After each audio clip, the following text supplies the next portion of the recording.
We should blow them away once again with the majesty of our voice. You. Yeah. You are good. This one's working. Scott, turn it on. And this one's working. Why does it sound like this is weird echo? Like with the Hollywood Bowl or something. What? There you go. I'm just talking to my water bottle. We're gonna share.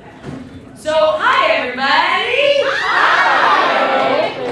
You guys having a good time? Yeah. Hi, Dr. Nick. Hi.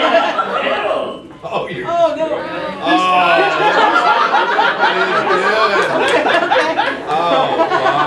Hey, buddy. I'm Richard Epcar. Ain't no need for Project. I came out and goes to the shell. Unbelievable director. I'm doing Tom Liner. I know.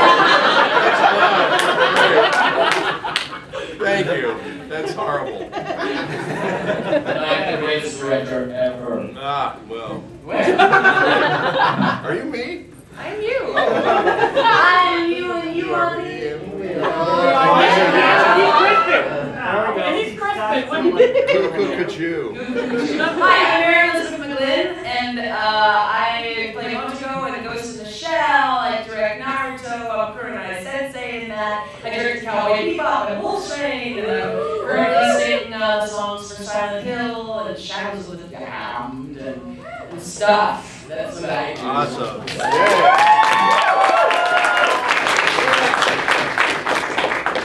Yeah. And I'm here for the fetish convention. Did I go to the wrong place?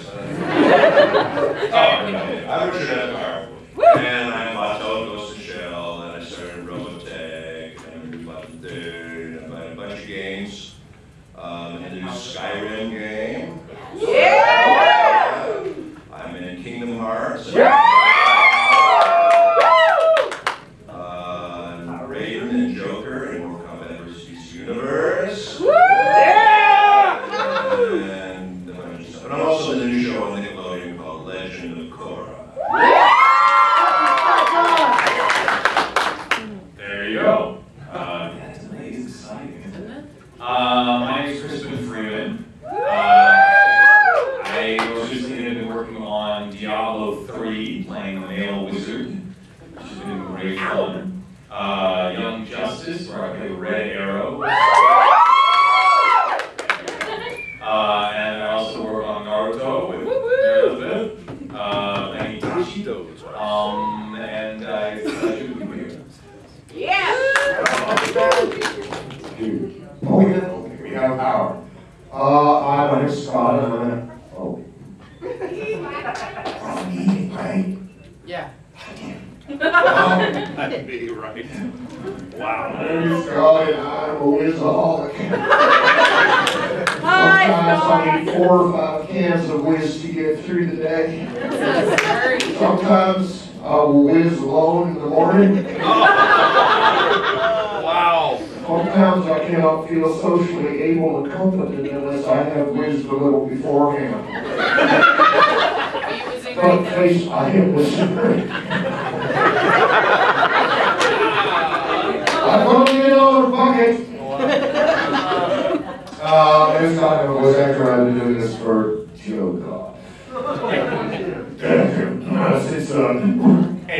it's back when I started, of course, we had the technology that it's not that many years ago. I go back to He-Man, G.I. Joe, all the Transformers stuff, Beast Wars, anyways, that was Dual Max Bowling Gundam. I hate this microphone! Put the bacon on it! Thank you, girl. Great thing, my best friend. You were after me. I was Dual Max Bowling Gundam. I was co-running Inuyasha. I've been doing a bunch of video gaming stuff. Warhammers and League of Legends and other things. And yes, I'm also My Little Pony. It really is very shirky. I'm so sorry. You know, you would think they would have the same panache, but no. No. Well, that's not. Anyway, just for all kind of analysis stuff, you guys are awesome. I think you're great.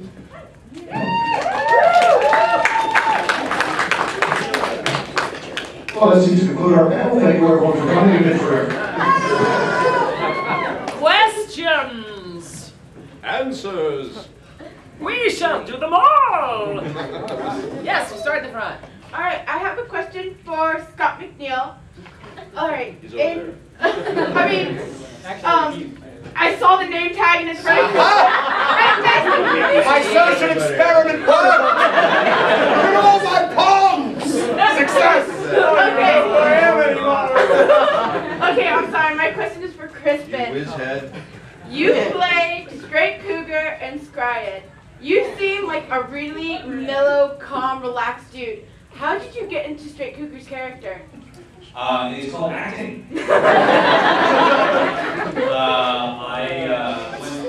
I don't know how other actors feel about it, but when I go to play a character, I need to find in that character what resonates with me, what part of me is like that character. Obviously, it's not going to be a perfect match because I get to come across the script that has a character Crispin Freeman in it. When that character comes around, that'll be very interesting. We'll see if I can play myself terribly well. But when I looked at Straight Cougar, this idea of speed and when he was obsessed with the speed, I thought that was sort of cool. And I liked the idea that he really, that was sort of his fetish, was anything that went fast. And so I just sort of tapped into that part of my psyche that likes that, and I try to channel that while I'm playing Straight Cougar. Cool. Moving our way back. One thing that and this is going to all the voice actors. Then forget it. Whenever I watch an anime, I always, when they're doing all the grunting and the, is that weird to do that in a studio? Just nothing but just... Not till just you did it. Stupid, not doing it anymore. Well, I just did the most recent Resident Evil game. I played the zombie queen, multi-breasted zombie queen. It was actually physically done by Liam O'Brien in a multi-breasted suit. I didn't know they had those for sale. But Well, he wears it all the time. Hot topic. Yes, he wears them all. And it was about 4 hours of screaming and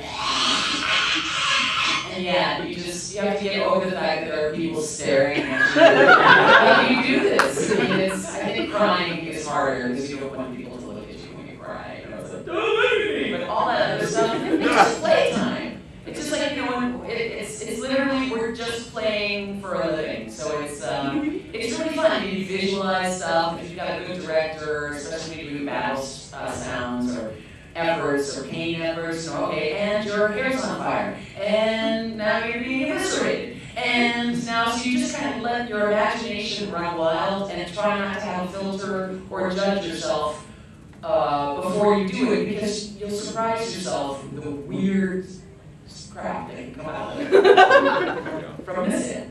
That's the first. I basically, my original introduction to all this stuff back in God knows when was doing what I like to call chop socky movies, which was all these Indonesian films which were all, you know, karate and, you know, different martial arts movies. So I basically cut my teeth on all that stuff. So we basically did all the efforts and all that stuff. And so I came to it pretty early on. And I've always enjoyed doing that stuff, you know, the fights and all that, and you just really get into it and just do it, and it's fun. I agree with Mary that the screaming is the hardest part of this entire job. I mean, everybody says, what character do you hate or whatever. I don't hate any of the characters. I love doing all the characters, but it's the screaming. You have to go in and scream for 4, 5, 6 hours, and you blow out your pipes. And I was telling the story the other day how I went in and I was for 6 hours screaming solid on a combat game. And at the end of it, the guy goes, I saved the 10 best loops for the end. I said, what are they? He said, we need 10 loops of you being burned alive by a flamethrower. I've been screaming for 6 hours, so I had to do that. And I said, you need 10 of them? He said, yeah, we need 10 of them. And go! So, you know, that's kind of, you just jump in and do it, you know. Try and book it on Thursday or Friday to give yourself the weekend to recover. I'm serious. It's that bad. Yeah, it's that it bad. can be really bad. It helps if you have your own flamethrower. Take a lot of cheese whiz like Scott. It's just flammable. Yeah.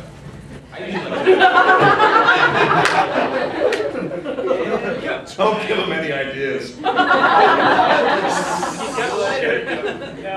no! Oh! Save it for full time. Go for it, Crispin. Go ahead, Crispin. I like to pride myself on the fact that I think I'm good at those efforts and things. You know, I've always thought, oh, I'm really good at this, and people always seem to like my efforts. And until I basically was humbled when I was asked to come in for Wolverine and the X-Men and play Multiple Man. And this episode I come in and Multiple Man has to fight the entire X-Men. And there's 200 of him fighting the X-Men because he's Multiple Man. And I thought, I got this covered, no problem. Because I thought, I make all sorts of crazy dying sounds and attack sounds. I'm really good at it. Until I realized that, yeah, I've got about 10 or 12. Which is fine when I'm playing one character. When I'm playing 200 characters, I'm suddenly repeating my voices. I'm going, oh no, I repeated one. Oh damn, and I couldn't remember which one it was. And so it sounded weird if the same attack sound came out of a different Multiple Man. So I record like 200 of these things, and then we have to go back to the beginning, and I go, play them back for me, and they play them back, and I go, okay, 12, 15, 24, 36, 42, 52, 35, all those sounds the same, I have to retake those. Okay, now 17 and 19 sound different enough, but 23 and 28 don't sound too similar. I was like, I was sweating bullets the entire recording. I was the most stressful recording session I'd ever had, because I couldn't remember, you know. After you're 200 grunts in, you can't remember what you did. You know they made it mute. Did they? Okay, damn. So yes, it can be very challenging doing those efforts. But good if you're getting paid by the hour. I still hate this microphone. You're all right. Throw that away. I mean, I worked on Dragonball Z for a decade, 10 years. And, you know, if you know that series, there's 37 episodes in a row that are nothing but...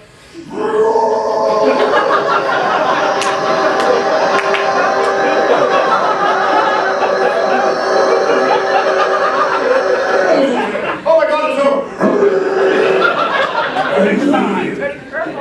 Thank God for that. I cut those down by a million. I have a quick sort of my own humbling story. Playing Wolverine in X-Men. Wolverine, the most manly of all characters. A man built entirely of testosterone. The gods of comic books and the giant testicle that they carved it into Wolverine. So I mean, it's surprising when people are going to watch just how physical it can be in the studio. You know, we don't sit there and go. So, playing Wolverine. Doing something where I'm lifting a planet over my head and throwing trucks at people and fighting Sabretooth and, you know, so it's this.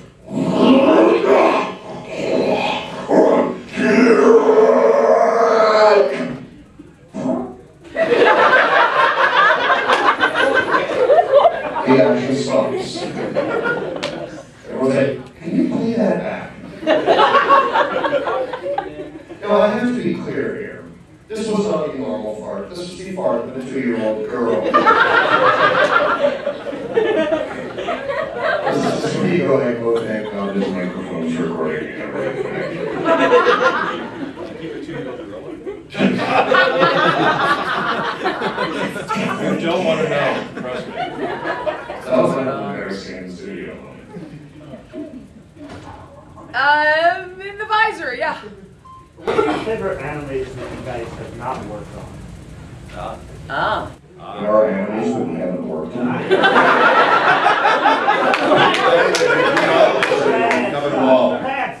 Death Note.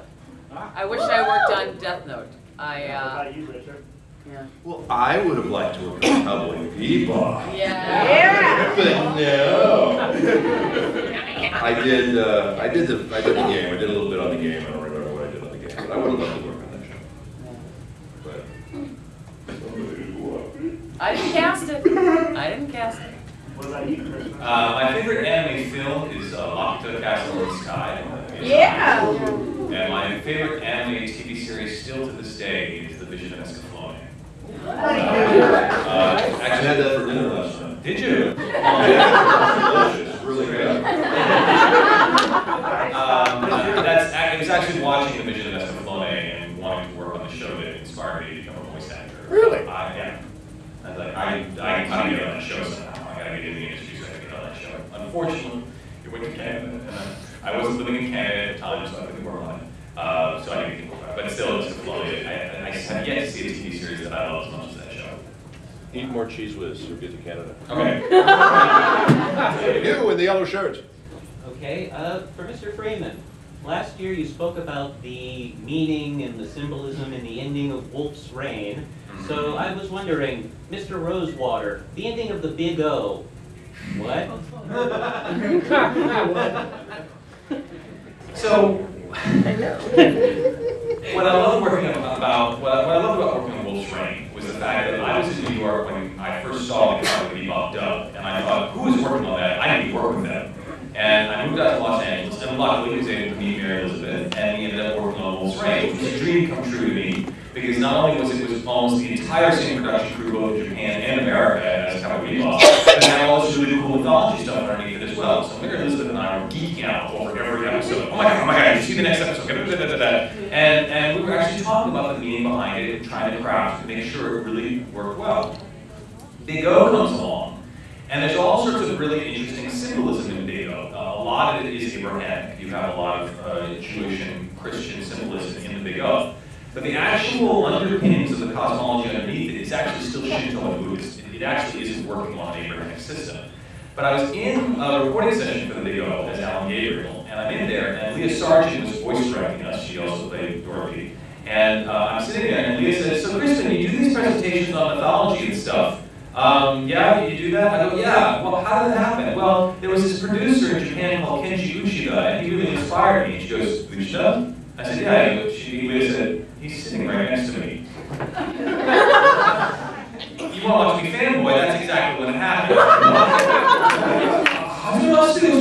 Like completely fanboy. We jumped out of the booth and I got nose to nose. And I had originally asked Uchida a question back in 1999 at an anime symposium in the Japan Society about giant robots and superheroes. We came out in the hallway and Uchida was like, "I remember you. You were the kid that asked that question at the Japan Society." I said, "Yeah, that was me." He goes, "There's a lot of mythology in the Big O." I said, "Yeah, there is." He goes, "We'll have to talk about it sometime," and we never did. Because unfortunately, the cosmology in the Big O is not terribly consistent.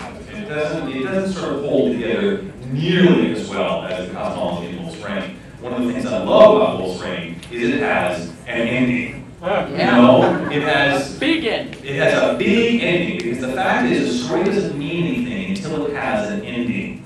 Until you have an ending, it doesn't have any consequences. And so that was what was so satisfying to me. As I got to the end of Wolf's Reign and said, yes, it has an ending, and it actually has a consistent ending based on the beginning of the show. So the story is internally consistent. Thank you so much. Unfortunately, Big O doesn't really have that. So. You can play the catalog game and say, oh look, Rosewater, Alan Gabriel, Angel, you know, the Mega Deuses. They're not Mega Deuces, they're Mega Deuses, they're big gods. You know, and you can play all this stuff, but the catalog doesn't come together into a full meaning because it doesn't have a through line through. Unlike Wolf's Reign, which does. Wolf's Reign has a very consistent through line all the way through the show. Thank you. You bet. I'll take someone, Crispin. Oh my god, my turn. Did I interrupt? Did you just say which anime you wanted to be on? I'm sorry. Or which anime you like? So that you had to be. You know what? Anything that I haven't been in, I would like to have been. Because I'm a polyphonic prostitute. Thank you very much. Speak for food. All right, let's go. Is it Dragonball? Is that moving on with the story? Okay. Okay, so a lot of times you're recording conversations. You're by yourself. So maybe you probably guys get around that pretty well with acting and whatnot. But you guys kind of when you're recording a conversation with someone else, you guys have some the other actor in the room with you. Well, if you're dubbing, you don't. You're just doing one person at a time. And if you're asking who we like to have. If I'm asking if that you would like that. not for dubbing, just because you're just kind of used to it. You got to kind of focus on the lip sync and all that. But when you do original animation, it's like a radio play oftentimes. There'll be several actors in the room and they're recording and stuff. So you'll be able to act off of the other actors. You know, it'll be more like a radio play, which is nice. I think it's it depends when you come into the studio, because there were times when I could come in and play off of Richard in Ghost in the Shell, and there were other times when he hadn't been recorded yet. So I like to play off of you, man. Right. Richard, still do. depends on scheduling and when you come in, and I guess it's really up to the director to make sure that the arc of the story and the character arc and everything else, that the conversation is actually going to sound like two people talking to each other, even though it's just one person alone in a room, in a void usually. I just want to add something real quick to that. Sometimes if there's time, which oftentimes there isn't, it's nice if they have the tracks with the other actor. You can hear his line before your line, so then you can respond accordingly. It makes it sound more conversational, which is nice to do that. Mm-hmm. Yeah. Yeah. You did the voice directing for Umbrella Chronicles, correct? For which one? Resident Evil Umbrella Chronicles? Yeah, I did one of them. I don't know which one. Richard Wall in an interview once said that he had tried to do the voice, but you picked DC Douglas over him. Is that true? Or I didn't have anything to do with the casting. Oh, I gave suggestions, and I know DC had done the voice in another game. So when my version of it, DC was already hired. So yeah. Sorry, that was No, that's okay. That's okay. In the blue, the young lady. Yes. This is for all of you. Which is harder, doing protagonist or antagonist, and which one do you all prefer to do? Evil. There's no question that playing bad people is significantly more fun and more enjoyable than playing good people. Good people are actually much harder too. Because good people are not good and bad people are not bad. But it's certainly an easier choice to go to the dark side. They have cookies! I completely disagree. I'm sorry, Mr. Angel Gabriel, huh? No, he's the villain in that game. Oh, really? No, but he's not easier or more fun to play. I enjoy playing the heroes as much as I play the villains. And I don't think that the villains are any more interesting to me necessarily than the heroes. I think it's whitewashing the heroes to say that they're not interesting. And I think it's not understanding the purity of their intention. Well, villains don't think they're evil. Villains have their own agenda, and it's just a very different agenda than I think, Yeah, unless you do something very rudimentary, you are not dealing generally with these good people and these bad people. No, I agree with that. I think it's a common thing, and I'm going to be the heretic monkey in the room. Most voice actors will say that they enjoy playing the villains more than playing the heroes, and I'm just a trained voice actor that doesn't agree. Do you know what a heretic monkey is? Yes. What? Do you know what a heretic monkey is? Why don't you let us? Well, when any group of monkeys, it's usually the Can I get a dominant. long explanation? I know it's hard for you. Andy Serkis plays the heretic monkey. Does he play the heretic monkey? He does. Okay, yeah. All right. In a group of monkeys, there's usually an alpha male, and he breeds with the other females. That makes the DNA very narrow, in shallow gene pool. So usually the other male monkeys have to leave to go to another group, and it's important for that heretic monkey to left the group and go to another group to make sure the DNA stays diverse so that they don't come anywhere. So I'm the renegade one that's going. You guys get all that? This is why Crispin has to drop from convention to convention to convention. I actually played, I was in the New Rise of the Planet Apes. I played the voice of the big gorilla, the big badass buck. I do have some knowledge. Okay. Anyway, for me, I like playing them all. I like playing good guys.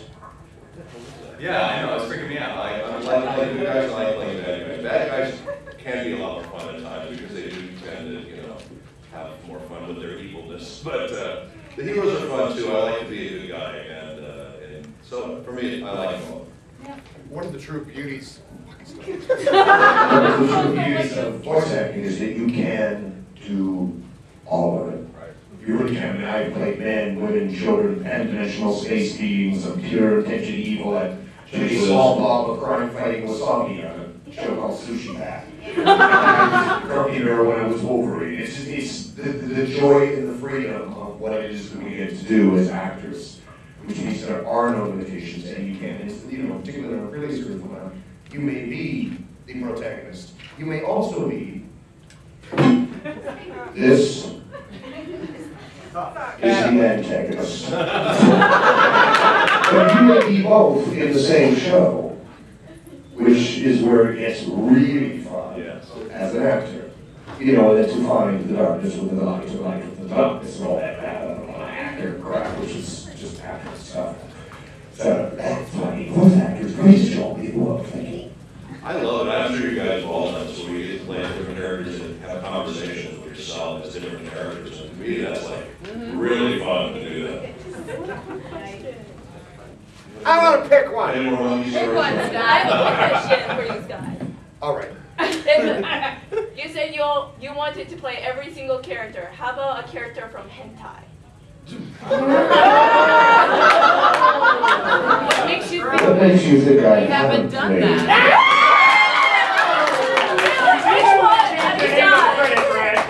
that? Which one have you done? I did mostly mocap for the hentai industry, all that tentacle stuff. Is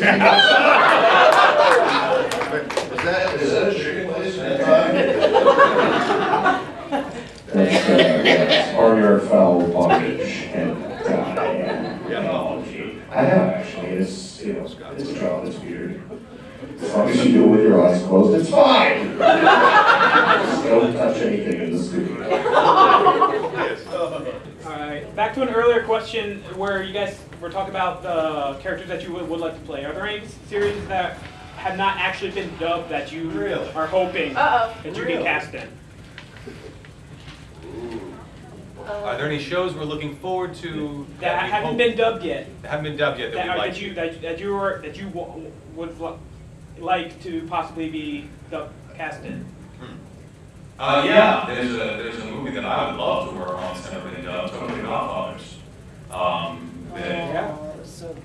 Yeah, I mean the film's fantastic, and this is wonderful. Is that animated or what? It's animated, and it's these three homeless characters have to take care of a baby. It's like the Western, the 3 Minute a Baby. the 3 Godfathers. John Wayne, wasn't it?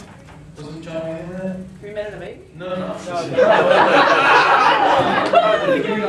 Welcome to Biz with Crispin. It's based on a famous Western movie about the three outlaws who find a baby. No. I know Stagecoach. I know the movie, I can't think of the name. Baby Jesus. I can't remember what it's called, but that's what the Godfather is based on. It's based on that old Western, and so it's a modern retelling of it, so it was homeless people instead of outlaws. Like The Hangover 2? One of, no, actually, not like that. maybe I missed something. That would be a good relation. In Tokyo Godfathers, there's a character, Hana, who's an over 6 foot tall drag queen with this really deep voice. And she's Fabulous. Hana, and I just go, okay, please, can I play Hana? That would be fantastic. Love to play Hana, so that's one. Can you explain to me why anyone who plays drag queens always drops an octave? I do this definition before. I have straight men who do this, I have gay men that do this, everybody does the same thing. But hi, look at this Indian, used to be Wendell. Everybody playing female character. Well, it's not a drag, not land drag. It's an observation. So you weren't asking me about Oh, really? It's fine. Please, open discussion. A forum, if you will. There was a movie called Millennium Actress, which is just exquisite, and the lead male in that was played by the same Japanese actor who plays Spike in Cowboy Bebop. So as I started to watch this movie and I heard that voice and I was just, I love it, and I thought that movie was just such a gorgeous love letter to our film industry and to the Japanese, but really to also to the American film industry. I thought that was beautiful. But I don't watch any other anime shows just because I'm so busy watching the stuff that I'm doing, you know, so I hopefully we'll get some new good ones and go to town. Sure. I have a question for all of you, and then sort of a fanboy question for Mr. Epcar. The question for all of you being, do you have any advice for someone who wants to get into voice acting? Don't do it. Fed bread and gruel kept in small cages. Become an actor. Oh, and the power goes off. Hello. Oh, is this work? Is that okay? If you want to be a voice actor, become an actor. Do whatever you can, take whatever classes you can, become an actor, take improv classes. Just get a little not tape recorder, what they call it, digital recorder now, and that's how old I am. And Get just a start wire recorder. experimenting with your voice. Get used to listening to your voice outside of your own head, because it sounds very different sometimes. I do all of those things. Pardon me? I do all of those things. See, that's great. That's wonderful. Then you need to be where the work is. You need to be in Canada, LA, Texas. I don't know if New York's doing a lot of stuff anymore. There's books on tape you could do to get used to reading out loud, or again, hearing your voice. Books on tape for the blind, which you donate your time. Audiobooks, they're called. Audiobooks, yeah. They have They don't books call on it tape. tape No, anymore? there's no tape. Duct tape. There's no tape. Woo! There's duct tape. Valley still on? Yes, it is. The Big The Valley? Big Valley, yeah. Dallas.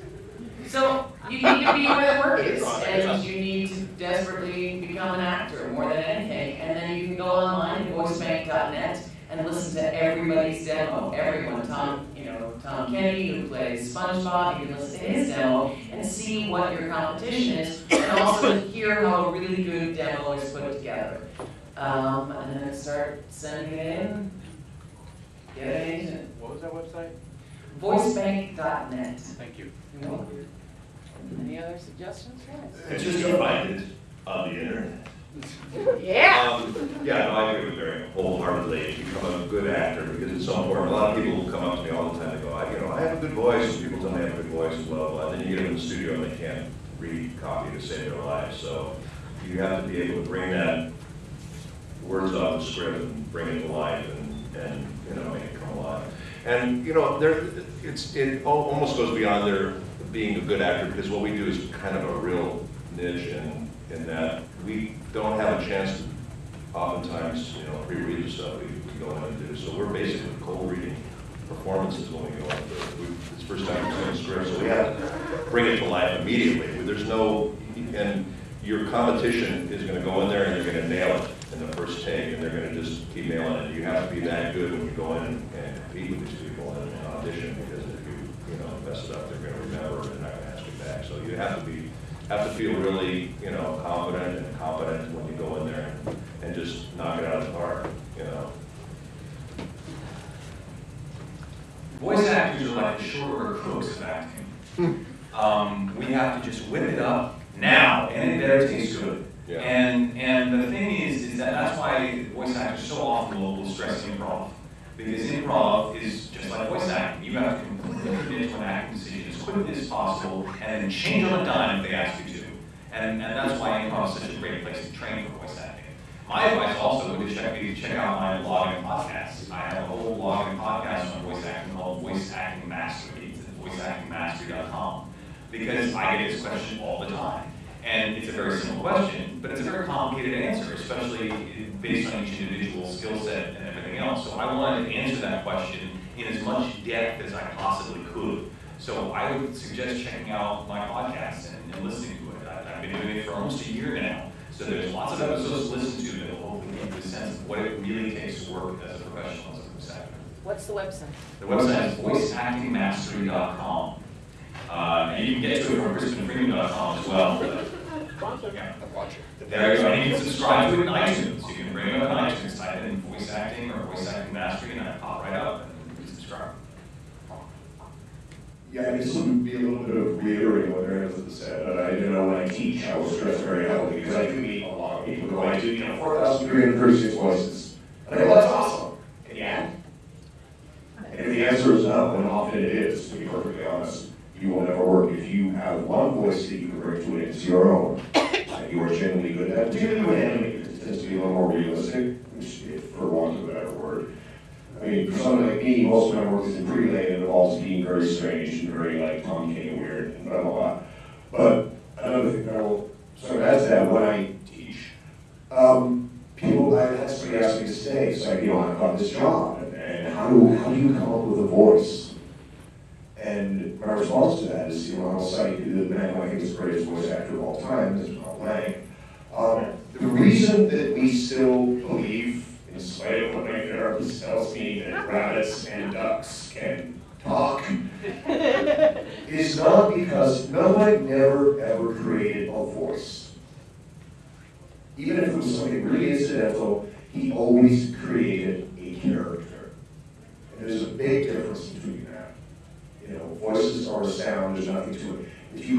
character, no matter how fanciful or weird the situation or scenario would be, if you've imbued that with something based in reality, and again, I would say again, you would be surprised at how physical it can be.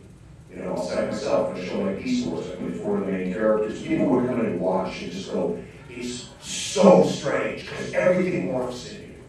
You know, your physicality, your body, it's not standing and delivering a performance from here. It can't be. It has to encompass every cell in your body. So if you watch good voice actors, especially people who are really character-driven, who are able to do that, it's bizarre. I'm as fascinated as anyone to watch people when they just like, everything morphs, the face, the shape, the physicality, everything that they've ever learned as actors, everything they've ever learned as character creators is brought into the character, even if it's something silly. And that is the reason why all Melbeck stuff is still viable today. You know, with all due respect to some of the people that are doing some of his voices, and I'm one of them. I got to keep father and neighbor, I baby Looney Tunes. What is often missing is that heart and that spirit that he brought to the characters. You know, even though Rabbit is, okay, fuck it, you talk. that is the most important thing in character. You know, is whatever fire burns in you, you have to shape that and morph that into something that may happen to look like a tiny blob of wasabi that big, but and have fun. You had another question? Yes, slight little fanboy request. Could you perhaps rattle off one of Anson's lines for me? Yeah! One of Ansom's lines? Yeah. What would you like to say? Don't give me like 14 paragraphs. If you have a line or two, they give you like 50 pages of darkness is the heart's true essence.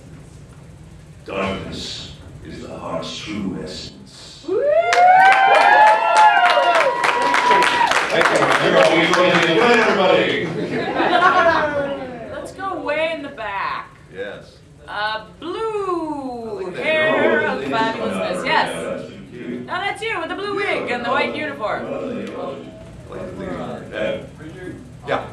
You have a huge range of characters like G-Game, but also characters like Bobo, which those characters, there's a huge difference in that there's such a laid-back character as G-Game, there's someone as spastic as that. Which one's more difficult to sort of create that character in your head? A laid-back character or someone ridiculous? Well, Bobo was really something else.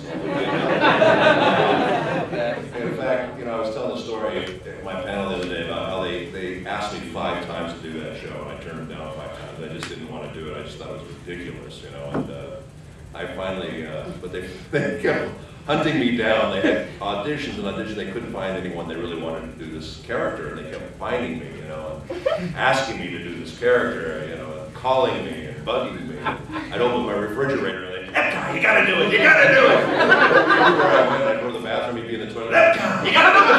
Epcar! Burgess Meredith was chasing me around, and he had the scrap holder too. Anyway, I finally did. I'm glad I did. It was a lot of fun, and that doesn't answer your question. But you know, it's kind of like what Scott says. You know, there's I like to call it. You know, everybody has their money voice, which is basically kind of what you recognize. Your voice. You know, there's a lot of characters I play, like Bato and Jigen. They sound. You know, there's kind of a similar voice, and you can kind of tell it's me. And then there's just characters that I do, and they sound completely different. They don't sound anything like me. And those are the fun ones, really, in a way, because you can just get totally lost in those characters. But you know, I think it's what Scott says. I think you just become those characters, whatever they are, and just, you know, jump in the pool, feet first, and go for it, and just allow those things to kind of overtake you. And I enjoy doing them both very, very much. They're both great characters, and I'm glad I did both in the end. And oh, good God. You heard that too, huh? And so yeah, it was fun, but thank you, that's a good question. How about Red Hand? I see a red hand. Red Hand. Roku had an accident. Scott. Yes. Working on My Little Pony Friendship is Magic, did that make you a brony? What's your favorite pony? Does it make you a brony? Become a brony. Like, you're born a brony, or...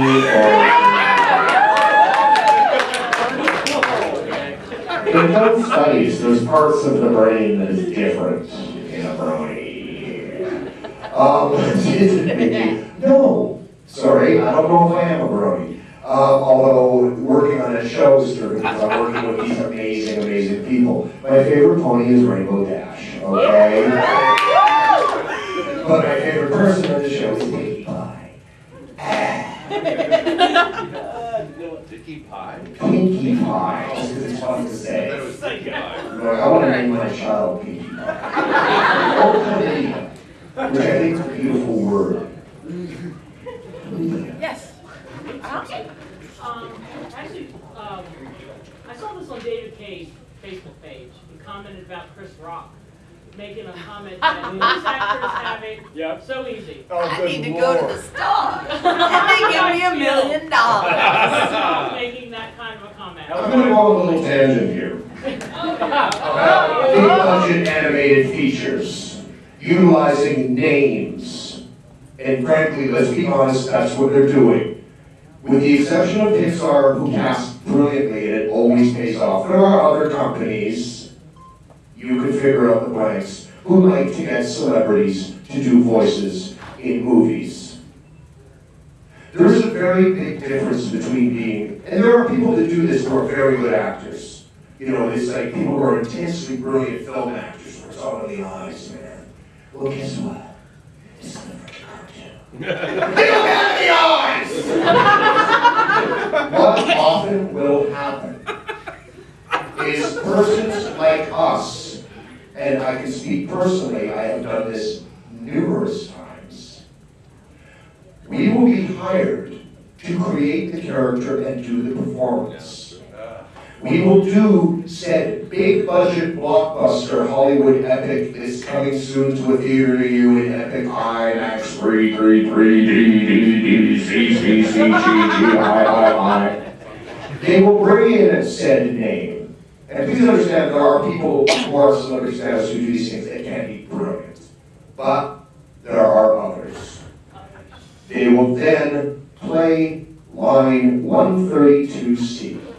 Listen to this 30 times and then eventually do it exactly like the voice actor did. The only difference is that they will get paid $6 million for doing it, and we get a little less than half of that. In what world? I might have been under-exaggerating a touch, but it's a bit of a sore point with me, so anyway, that's my rant for the But day. there are some amazing, I just saw Madagascar 3 and Martin Short as Stefano, the seal, is brilliant. And it's not just the voice acting that he did, it's the animators. So, I mean, I think a lot of times if you do get a subpar performance from a celebrity, the animators are there to clean up, to fix, to make it unbelievable. I know Dave said some stuff, and I know a lot of actors are really kind of ticked off, and I don't understand why they get paid, I guess because they're celebrities, but the kids don't know. The kids don't know it's Chris Rock, they don't know it's Sacha Baron Cohen, and they're brilliant. These performances are absolutely brilliant. Sam Jackson as Ninja and Afro Samurai, brilliant, and I really don't think anybody could do it like Sam Jackson. But to be honest, kids don't know. They don't know the difference at all. Mel Blanc was not a celebrity, and he was and will always be the greatest celebrity to me, you know, besides Hugh Jackman and maybe George Clooney. The different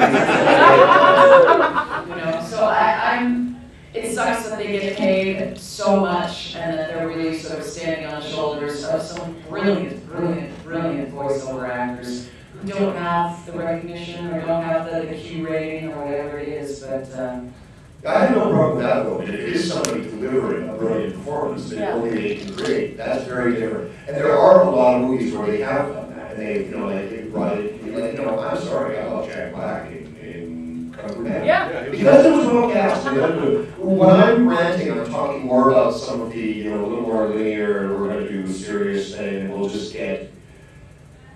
There's a difference between somebody like. Those people like our shows, you know, these are creative geniuses. These are people that do create characters. This is what we do for a living. That's what they do for a living. That works very well in an animated situation. But when it is times of just going, we're going to get generic celebrity, not to be confused with, you know, generic very good actor. That's where I More get of a the personality. passion. And I have no problem with people doing a film like that. It's no different than somebody starting a film, you know, that is a more conventional film and getting $20 million for it. If that film is going to make $280 billion, and the reason for people going to see that film is because of an actor's performance, by all means, they should be getting that. Yeah. So I want to be clear on that point, too. If I could just say one thing, there are some instances that, and I've been directing them, where we do an amazing movie, it's done, it's animated, it's ready to go, they give it to the distributors, and they say, we love it, we need some celebrities. And that is a very specific instance when it's like, oh, this performance was so brilliant, and to try to capture that again, will never be captured, and no one will ever hear it, which makes me really sad. Yeah. Even though the celebrities that come in are terrific and wonderful and brilliant, but this performance was just so fantastic, and you'll never hear it. You'll never hear it, and that makes me sad. Yeah, I think. I think my mic doesn't work. I think that I think it's almost beyond voice acting. It's just a little jerky of a celebrity to do. I mean, what if the celebrity said, I don't see why it's so hard to dress well. I mean, they give me clothes all the time. These other people, I mean, my God, you just pay for your clothes, I get swag, and everyone wants me to wear their stuff. It's like, yes, because you're a celebrity, and it's wonderful that you're a celebrity. I'm happy that you made yourself into a celebrity, that you become successful as a celebrity. But why piss on other people for whom it's their job, and they worked, and it's their craft? Oh my God, I walk in, I say a couple things for Toyota, and they pay me millions of dollars. Being a commercial voice actor is easy. You know, I mean, that's just rude. That's just like, why would you piss on the people for whom they've worked and they've crafted to do this? So that's, whether Chris Rock does a good job in Madagascar or not, I just think that's not a nice thing to say. Like, you know, irrespective of his acting skills, why would you joke about it? Yeah, it was kind of a jerky thing to say. We have been told that we have 5 minutes left. My suggestion is to go into lightning round mode. We will point fingers, you will ask quick questions, we will give you quick answers. If you go over the allotted time signal, you will hear a buzzer. If not, so let's go. Right there, like that. If you were into voice acting, where would you be? Where would all you be? I would be in a small padded room screaming a lot. Oh, wait a minute, that's what he was voice acting. I was going to be a race car driver. Yeah! I'd be a Beverly Hills gynecologist. And I'd be Rachel's patient. Tell me, Richard, how is the orifice? All right, yes, the white, yes. This is for Crispin. I recently picked up a copy of Seiyu Grand Prix, and I was really excited to see that you had an article with Tomokazu Sugita. Yes. David Kyon. How was that meeting him? It was a lot of fun. I went over at the end of March to present some anthology panels in Japan, and the different Seiyu magazines over in Japan wanted to have a shoot with me and Sugita, who was a Japanese voice actor who was Kyon and Haruhi. So they did a whole photo shoot with me and Sugita, like the Japanese and the English voice actor Kyon and Haruhi, and we had a great time because he's a big anime nerd, so he got over all sorts of old anime together. It was fantastic. I'll reiterate, lightning round, fast questions, fast answers. Yes, you, sir. Hey, everyone, pancakes or waffles? Waffles. Waffles. Pancakes. French toast?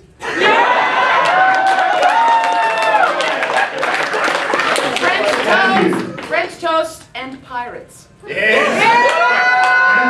Let's answer that question. Yeah. Yes, sir, Matthew.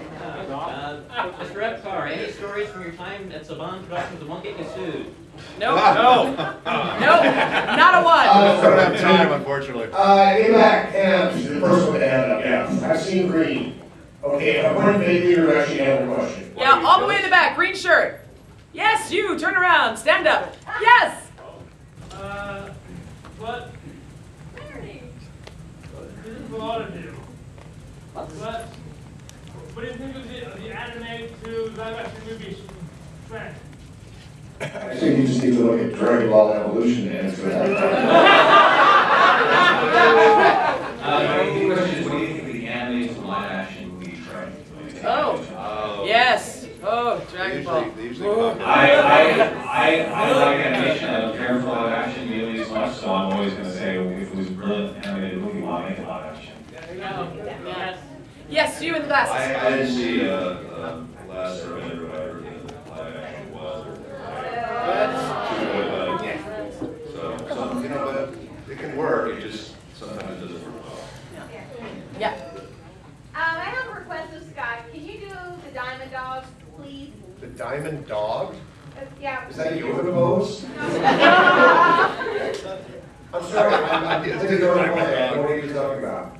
You remember when Rarity and Spike go out and find diamonds and the Diamond Dogs and everything, Rarity away to help them find the diamonds?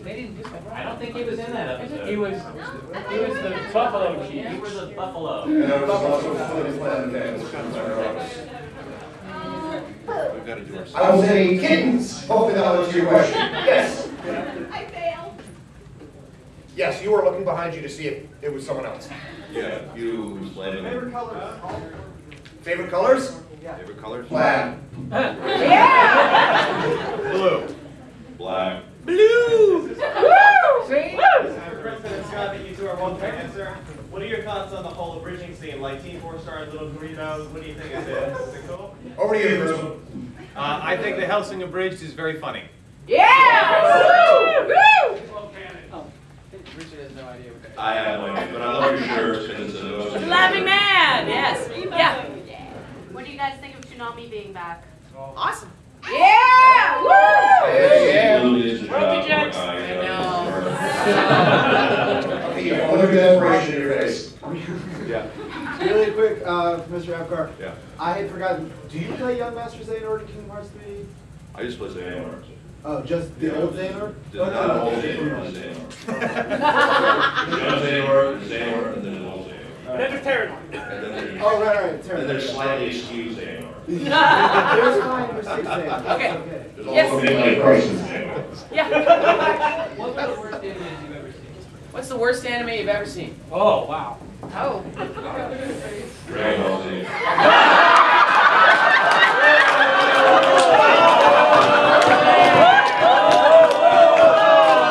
You must, of course, be talking about the Texas stuff.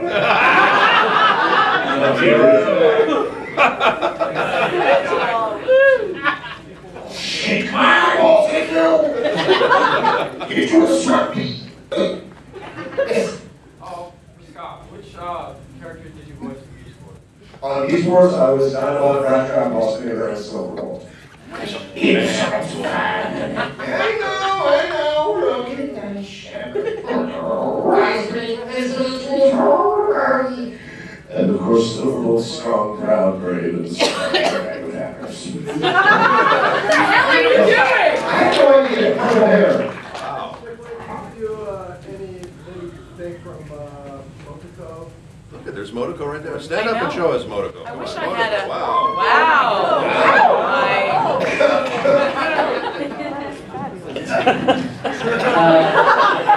What's the whiz? All I can say is, I'm speechless. She never had a catchphrase, so she just said Bato a lot, so that's what I would say a lot. I say major. Major, Bato, Major, Bato. It's like this is the North Star, and then it goes to the shell.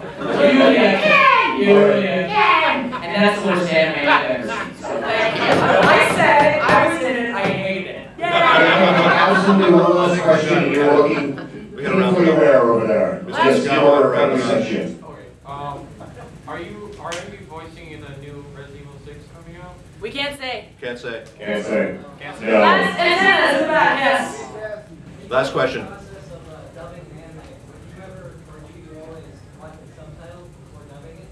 I do. I don't. Unless I I can't don't. find it subtitled. Yep. I love homework. And unfortunately, that's all the time we have. But thank you guys so much for coming. We are signing at 2:30, so please go to the dealer room. We will sign